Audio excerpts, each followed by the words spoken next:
Welcome to the Encore Audio Archives YouTube channel. I'm Taper Dave, and this is my channel. I've uploaded hundreds of talks here that I've recorded at meetings in West LA, and I've also recorded conventions starting in 2013. I've got a bunch of those up. And Walt and Mary Murray, the original owners of Encore Audio Archives, started the company in the 80s, and Walt recorded Joe and Charlie's and a bunch of stuff down in Vista, California. My sobriety date is June 20th of 1994. I hope you find something you like, so please like and subscribe to my channel and comment down below. If you want to hear something that I don't have or that you don't see, I'll see that I get it. Anyways, take care and have a great day if you want to. Now it is time to introduce our main speaker for tonight, Aloma.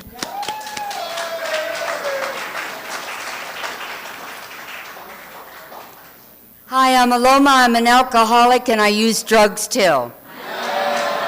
Not bad for a 69-year-old walking up those stairs. My friend, I'm not going to mention her name, says, don't talk about your age. Don't talk about your age, especially if I'm in the meeting, you know, because we know each other for so long. I don't know what that has to do with any of this, but anyway, I'm glad. I'm Aloma again, an alcoholic addict. And I'm glad to be here, and as Gail W. used to say, Aloma, you should be glad to be anywhere. And it's really true. It's really true.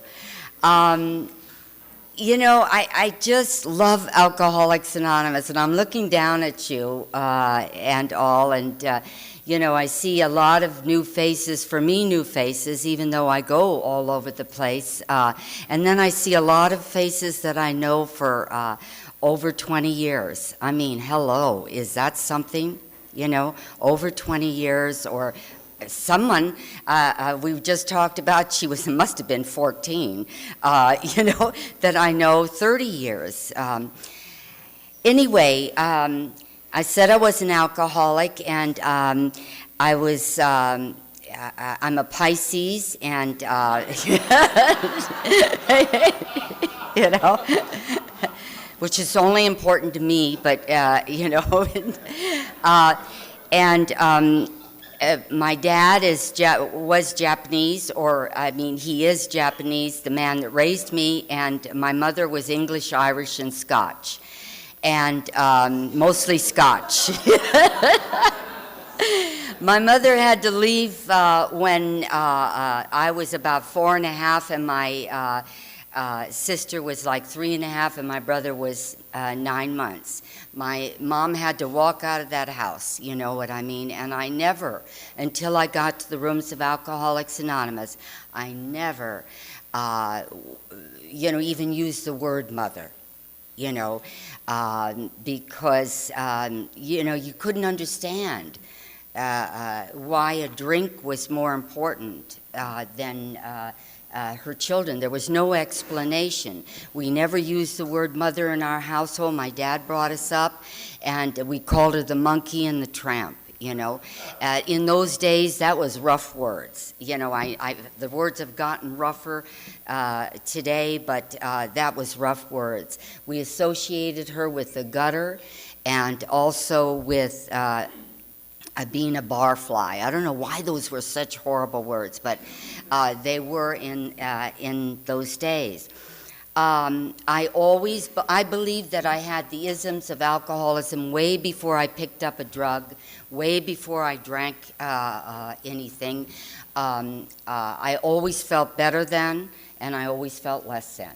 I never felt like I was just a part of the group, whether it be in school or whether it be any place. You know, I had to stay out of my body.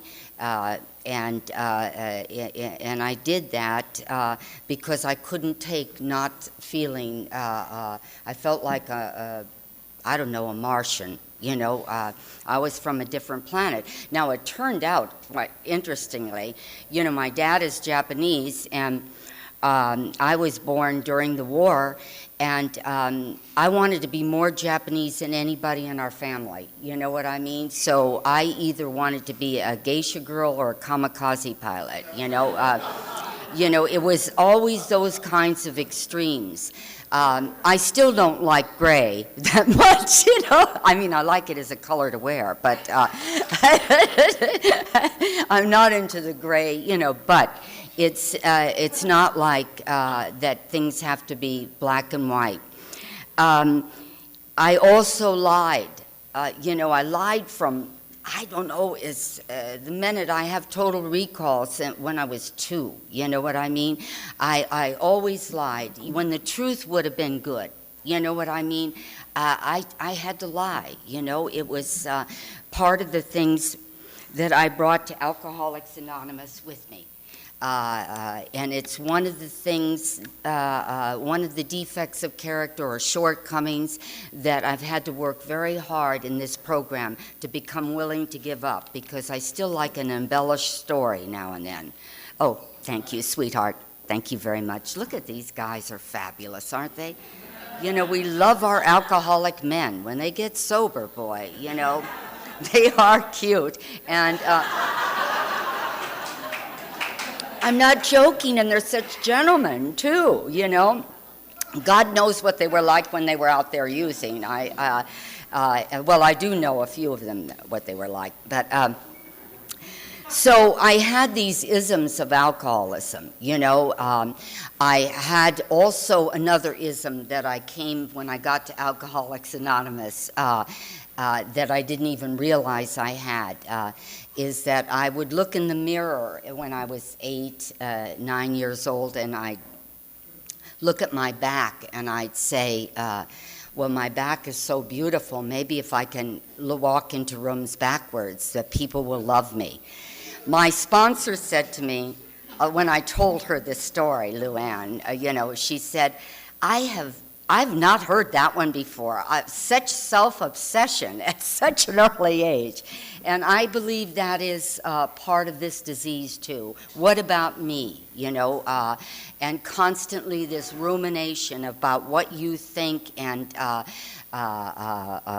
about myself. And the beauty of Alcoholics Anonymous is that's not the way it is today. I don't have to think about me, you know, and I don't have to think about what you think of me, you know, because it's none of my business what you think of me, you know. It's my business to be into what I think about myself, you know, to live within my person. I was trouble in River City. I always went left when you said go right. You know, I started getting in trouble when I was about 13, 12 and a half, and started going in and out of juvenile detention places. You know, I never really did anything like wrong, you know, in terms of that, but, you know, it was one of those self-will type persons, you know, and that's another word that I was to hear around here as well. Self-will run riot, you know what I mean? This will that in some ways, until I got to the program of Alcoholics Anonymous and got the tools, this will that would be the point of destruction, that I would take it to destruction, you know. I'd rather be right and dead, you know, and so, you know, I spent time in these places, and then on the other hand, I would come out and become president of the student body. It was that kind of like, you know, not knowing where I fit, but looking at your outsides and seeing that if I watched you and I did what you thought you did, maybe I would fit in, maybe I'd be all right. And that wasn't to change until I got to Alcoholics Anonymous. So you see, I had those isms long before I started to shoot morphine or drink or start to drop diet pills, you know. Although those diet pills did keep me going. I was speedy. I married at 15, and the local James Dean, a lot of you might not even know who that is, but you know, he is an icon. Not my ex-husband, though. He just thought he was James Dean. And This was the 50s, and everybody had to have a car, and he had a car, and we pushed that car everywhere, but he did have a car, and all. And, he was an alcoholic. He is an alcoholic. And his progression was already in full bloom, and he had already started going to these insanity places, and he had already become a violent drunk, and he was only 17, 18 years old. I had 2 children. By the time I was 16 and a half, and I didn't know what I was going to do. I hadn't found alcohol yet,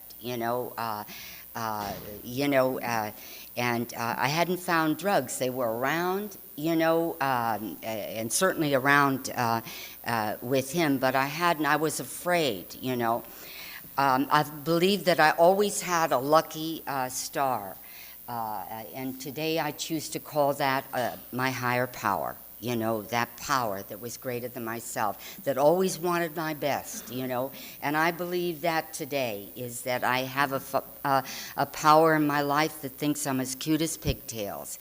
And also, when I look down at you all, I see kids, I'm not talking about your age, I see you as kids, that you're one of God's kids, and we're in this together, that there are no grandchildren. Now, I do have grandchildren. That is a miracle, that I'm still here. I'm from the generation that didn't think that we said, don't trust anyone over 30, and now we say, don't trust anyone under 30. No, I'm joking. Anyway. I have this very sick, dark sense of humor, I mean, you better get to like yourself and all the trimmings, because you're stuck with you, once you get here and you give up all the other. And I'm very grateful, I have what I have. Anyway, I was married, I had these children, but I also had, I believe, all this good that would come into me, and someone thought I had become very beautiful, and that if I went to an agency, I don't know how I even walked in the room, because a part of, being a model and all was to be able to walk into rooms and walk on runways and all of that. And but I had already become pretty good at going out of my body, and I showed up there, and they took me right away. And the first designer that I went with, who was one of the biggest designers in the United States at that time, saw me, and that was it. I was to be his muse, and it was to take me into a completely different world than I ever could imagine being. I guess I could imagine it because looking at the magazines when I was a kid, and all, but it was to take me into that world. I have to say something to you. I was still taking Aloma, though. I was still taking that person with me that, had this disease, and, being a fashion model, I was to be traveling to New York. I had these 2 children, so that I needed this work. I needed this work. One of the things, if you go into fashion, and I was talking to my friend Jan about it, you had to be like at least 15 to 20 pounds lighter, than you are. And it became a roller coaster because my first drug of choice was ice cream. And you know what I mean? I hate to say that. It's so embarrassing. But, it definitely turned into a vodka martini. But the thing was ice cream. And here I'm in a kind of work that my very children life, and I'm a kid myself, but I'm eating this and I'm putting on weight, and so I found uppers, and I found alcohol at that point, and I found that combination, and suddenly I was able to sit in my body, suddenly I didn't feel better than you anymore, and I didn't feel less than you anymore. I just felt like a real human being. like a real human being. You know what I mean? And this was to take me on a ride. You know, I talk about, I was one of those people that have had an extraordinary life. You know, I've also had, in my disease, and it's progressive. Never forget, if you're new, that it is a progressive disease. If you don't hear, if you hear somebody that talks about a story that seems like, my God, she went to jail, or he went to jail, or that, just put yet in at the end of that. Put yet. You know, that's what my sponsor told me to, because I would get a little bit. I mean, I did plenty, and I'll tell you about it. But I would hear speakers, and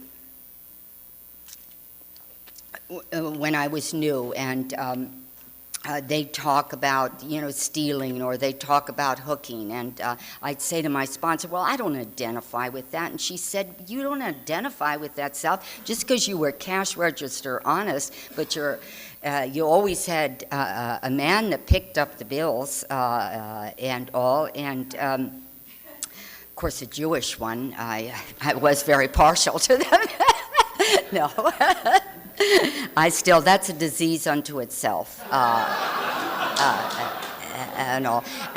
And the thing of it is that this was to take me into, well, now I talk in circles, and I know you're going to stay with me. I always think of speaking here as like making love. You're going to stay with me, I hope, you know, unless you're just so screwed up. You know, I understand that too. Sorry to interrupt your viewing. Taper Dave here. Just wanted to take a second to ask you to like and subscribe to my channel. Let me know if you like what you're listening. I've got some very good talks here, and this one's a great one. Just curious, do you think this is better than Zoom? Tell me what you think. The thing is I began to have this lifestyle that was about wearing $1,000 dresses and you know, $500 shoes. In those days, that was a lot of shoe, and a lot of shoe for the money. And I began to do all the, you know, date societies, best boys, and do all those things that beauty buys and craziness buys. And alcohol and drugs made me crazy, and that was very attractive in the fashion world in those days. And it was very attractive to certain, even to certain relationships. I met my second husband, and it was a perfect situation for me because he was in show business, and we fell in love. You know, we started to climb up that ladder of success. Now, you got to know where I come from. I come from a very poor family. You know, my father had lost everything because of the war, because he was Japanese. And so we have newspapers on the table as our tablecloths. I don't say that to... you know, sort of like make you feel sorry for me, because but it's part of my story, and to see how much it meant to me to get out of those kinds of circumstances, to not be my mother, you know, to put myself in the heights of money coming in, and to in money, property, and prestige, you know, which I was to hear about here, you know, because what happens is you become all about your outsides, you know what I mean, and not about your insides. And if you're not drinking and using, you're in terror. You know, you begin to start as the disease progresses.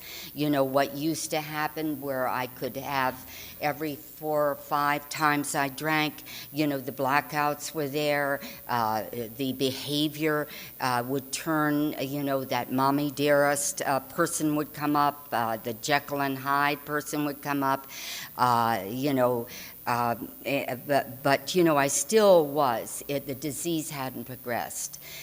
We did all the things with this husband and I did all the things that I thought I ever wanted to do. I became a Girl Scout leader.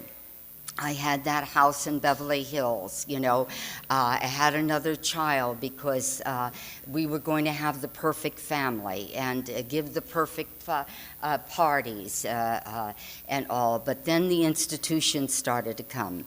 I better look at my thing here. Just a second. Okay. I wish I could see that. Okay, 9:13. Okay, 9:25, right? Okay. All right, we'll do it. The insanity, some of us become one way and some of us become others. They say an alcoholic only has 3 ways to go, either jail, institutions, or kill themselves, and what it began to happen is that I began to try to kill myself and I go into the hospitals, and then I was in the mental institution for about a year. Now, some of you could identify with you're doing the Thorazine shuffle because by that time they really have to medicate you on a heavy level. You have already medicated yourself in the way that was appropriate, you thought, but you're doing this Thorazine shuffle down the hall. Cigarette in hand, not lit. And then they call medication, and you're rushing over to get your light. You're rushing to get a light, by the way, too, because they have taken your lighters from you. This is in the days that you could smoke in the place. And your best friend had become a nuclear scientist that only talked in Morse code. So we'd sit there and do dit-a, dit, dit, dit, dit-a, dit, dit. And, and they let me out once a week to get my nails done, because my husband was really happy I was a place where he could find me, and he'd visit me every day, so, and I want us to laugh, and it's okay to laugh because I don't have to do that anymore. But these 3 kids got to see all of this. And, I talked about my mother leaving. Well, I always say today that my mother had the good taste to leave. You know what I mean? She had the good taste. I didn't, on the other hand. And as my disease progressed, I became a violent alcoholic. I became these children, I can laugh about it in some ways, but, driving them to the tutor or driving them to school, their hair would be back. I would be drunk in the car, driving through the hills of Beverly and thinking that I was right on, doing the what do you call it, nursery school on acid. It was very big in the 60s, you know what I mean? We didn't think anything of that, But, it's important to talk about those things because there are some people, whether you're a guy or a gal, that's why I say put yet on. You know what I mean? Keep drinking, keep using, and if you live, you do a lot of things, and I am very grateful. Today those children, they still remind me that they are poster children, but no, they're all sober today. That was not an easy situation because they all, were like their mom, and they drank and used until the wheels fell off, and but they all got their own story to tell. It got to a point, like I said, that this ex-husband could only find me when I was in the mental hospital to visit me, and When I came out, I thought, well, maybe I'll just give up all the drugs. You know, that's probably what's the problem is. You know how we are. You know, it says it in our big book, you know what I mean, that we try this and we try that. And so I stopped the heavy drugs. I had been shooting a little morphine and speed and stuff. And what happened was that I began to drink, you know. And drinking was really uncool. I always mix drinking in with everything I do. But drinking happens to be, you know, you get a little sloppy with just alcohol. It's tacky, and in those days, everybody was so cool just with the drugs, you know, and stuff like that. And here I am, this drunk. You know, my girlfriend Carrie used to say, Aloma, can't you just be moderate? You know? Of course, she wasn't very moderate. A lot of you know her. But she stayed out a lot longer than I did. Anyway, you know, yeah, they just took me away. The net, boy, you know, one day I had been starting to come around Alcoholics Anonymous. Some of my friends, Joan and Marvin, Joan decided Marvin should get sober, and that meant all of Joan's, you know, all of the friends had to get sober too, you know, and she was an addict. She always took her bag every place. I always wondered why we took her bag into the bathroom upstairs. We took her bag. It had all the drugs in it, you know.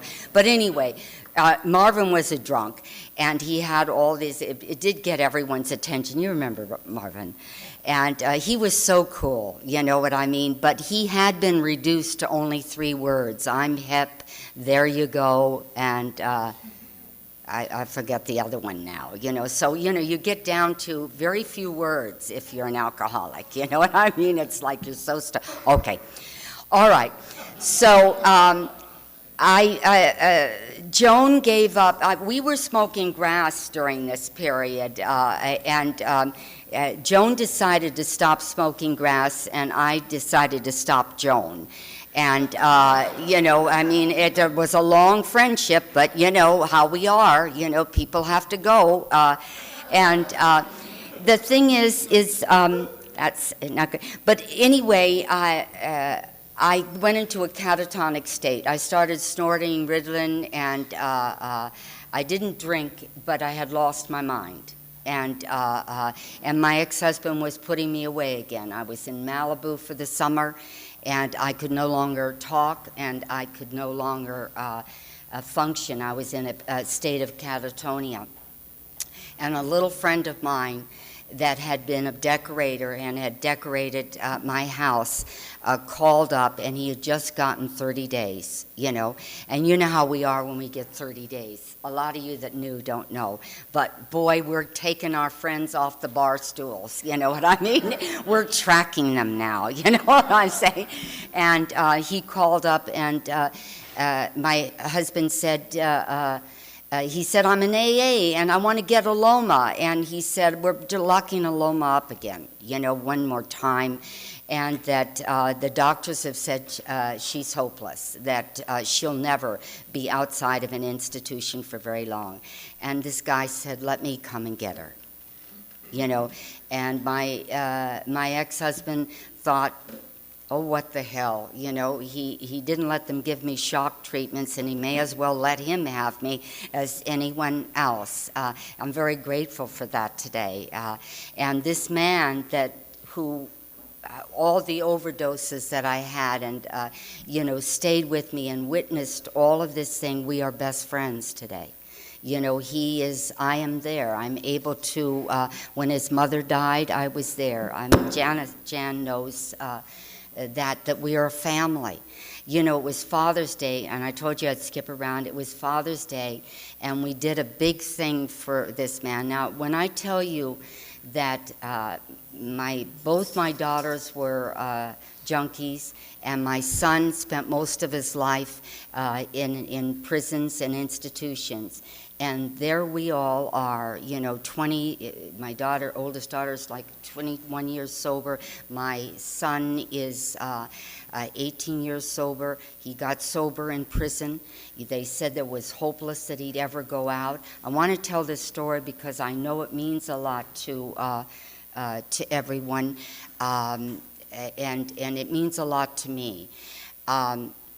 I've had a life here in Alcoholics Anonymous, a life like I can't believe, I've been able to ski on rainbows and have such dreams, became a photographer, had shows, made big money, and I've been homeless around here, I've also had you do every step with me with those kids, go to the prisons, and be by my side, because I've always said we're like the penguins, and when one penguin is down we walk around them, like this, and we keep them warm, because if they don't have that warmth, they'll freeze, and I always think of Alcoholics Anonymous as being like that. I also think of Alcoholics Anonymous like being the suicide watch, the lifeguards during the winter guards, because when they go and save somebody from drowning or a suicide, they put them in their arms and they say, "I love you." They're the only those guards do that, to bring them back as they're pumping the water out and all. And I believe that that's Alcoholics Anonymous, I've been told that, I was roughhoused here by the old timers. I'm very grateful for that. I want you new kids to remember, I had to learn manners around here, to sit down and shut up, There were no texting, otherwise my sponsor would hit me on the head if I talked to my friend Peter. We did not talk at a meeting. We washed coffee cups. It was an honor to save the seats for sponsors and all. I'm just going to throw that in. My son, throw that in, because I want you to get it. I want you to get it.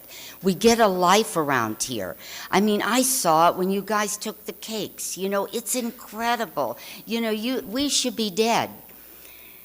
1 minute, and I just want to tell you about this son. My son spent in and out of prisons, and he got sober finally. He never got it, that maybe it was his alcoholism that kept putting him in there.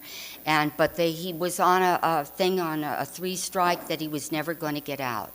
It was possible by some miracle that we went to court again for him. How? We only had a public defender, and this district attorney had a lot to lose in this case, because where he was taken from, where they ultimately put him, was a Tiscadero, and they didn't want to release any of those people, because it would open up doors for some very serious problems. So we went to court, and we had that, and my son took the stand for 4 days, and they talked every day. We did that for 3 months, and they talked every day about his background, and they talked about me, about this woman that was drunk and passed out. They even got some witnesses to talk about this. This has been a long time ago. And all, and then they talked about him, and finally the case was put to so that the jury could make their decision, and it was before Thanksgiving, and they said, we're not making a decision till after Thanksgiving. And I thought, and I looked at my son, and I thought, it's not going to go well for us. And he wrote a note, because all of you were there. You came down there and you sat in a row that nobody else would sit. No other criminal had that, the people sitting in there in bulk, my friends, even the sober, the sober public defenders came down and took a seat, that were on the program. So I said it was useless, and I was hoping my son would be okay, and he said, Mom, we'll try again. He gave a note to his public defender, we'll try again if this doesn't work. And When on Monday after the Thanksgiving thing, they had the jury came out with their verdict, and they acquitted him of which was a crime that he hadn't committed, and they acquitted him, and they were going to release him that day. You know, this is a miracle. And when the DA went in the back to the jurors, she said, "I put on a case. We've been here for 3 months. I showed you why this person was going to commit crimes again, and violent crimes at that. And I put on this case." And the head of the jury said, she said, "Why? Why did you come in with this verdict?" And the head of the jury said, "You know, we saw this woman come in every day. You know, she came in and she sat in the front, and she was all dressed, and she sat there and just quietly and polite. And we knew that the person that they were talking about, this wasn't this woman anymore. You know, this woman had changed, whatever that was. And we felt if this woman could change, and that happened to her, that we got to give this guy a break." And they did. And he's been out for 5 years. He has a business of his own. He's engaged. And that's the miracle. One of the miracles around here. Thank you.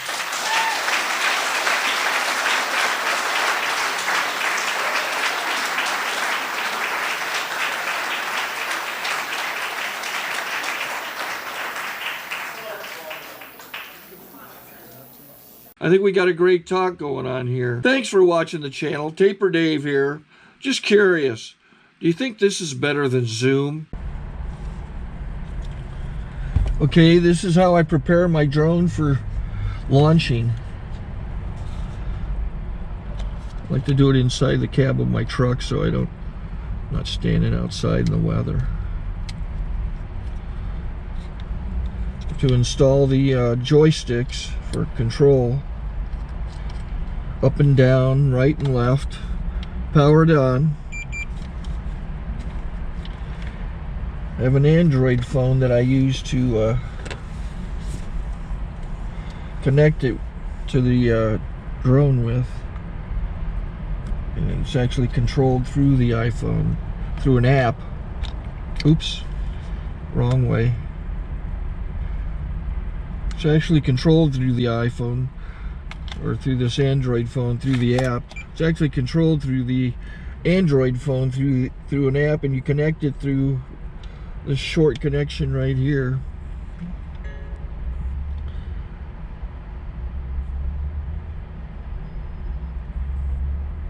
Remote control connected. Remote control's connected. So I pull out the drone.